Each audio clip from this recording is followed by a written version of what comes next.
Denmark Vesey.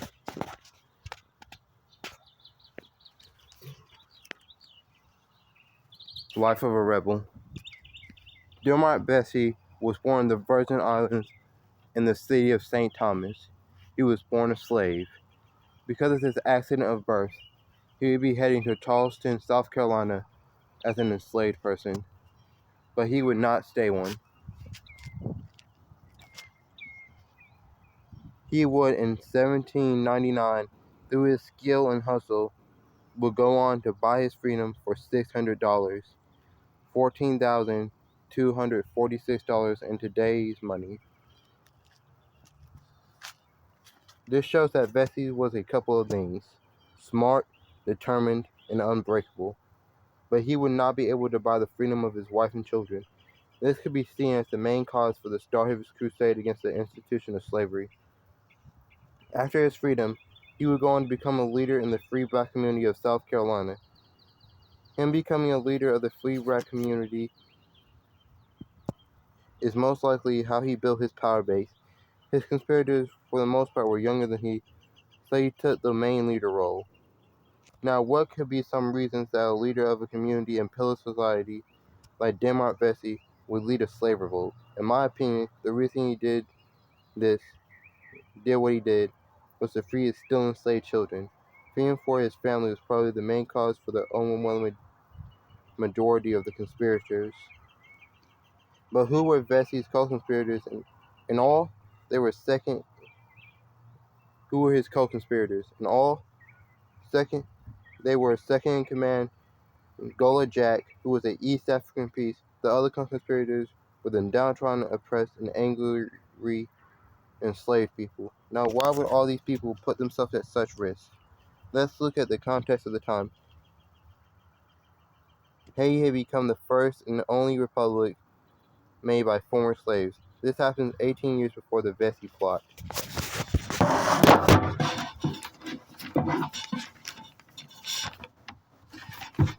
This put the idea into the minds of a great many black people of starting their own slave rebellion.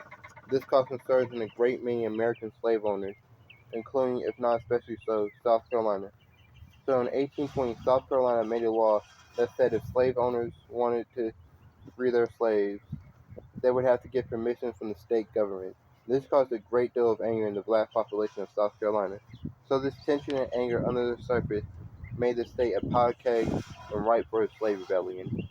Before we go forward, I must address the theory that Vesey had nothing to do with the planned rebellion.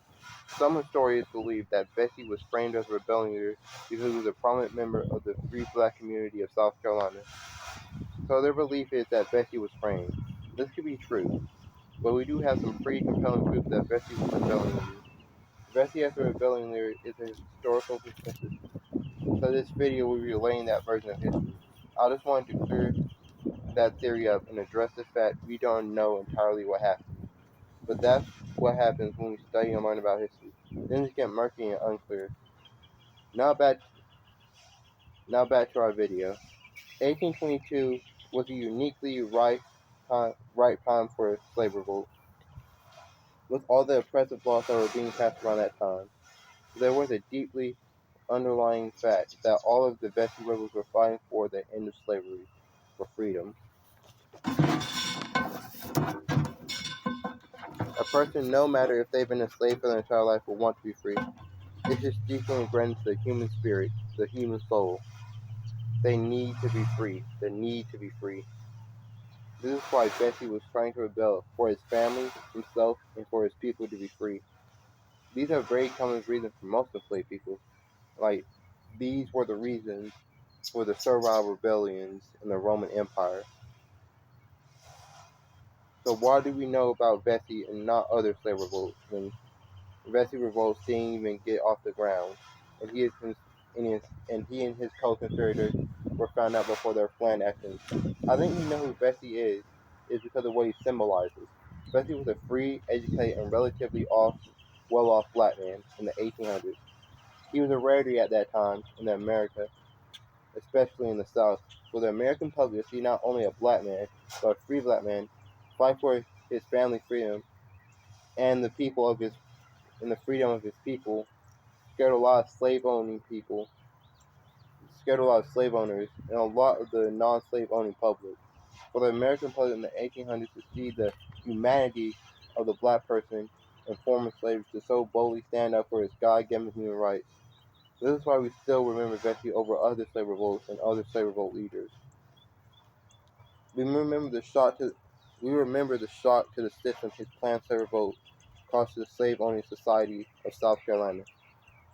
So how do we know this? Unfortunately, Vesey's slave revolt was found out by the authorities of South Carolina through an act of betrayal by one of Vesey's co-conspirators. In the fallout of the and aftermath of Vesey's slave revolt, new laws would be put into place. Laws that would track down the free movement and unsupervised gathering of enslaved peoples.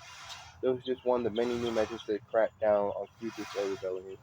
This, unfortunately, is one of the biggest parts of Vesey's legacy, the reversion of even more enslaved people's rights. But we must also remember that the other part of his legacy. He inspired the enslaved people of South Carolina. He inspired them to think, to act, to rebel. He still inspires the black people of South Carolina today. Each day is celebrated as a hero and visionary of a better future to come. As even more proof of this, there is a town and community college named after him, as a reminder to never forget his name and his impact on the black people of South Carolina.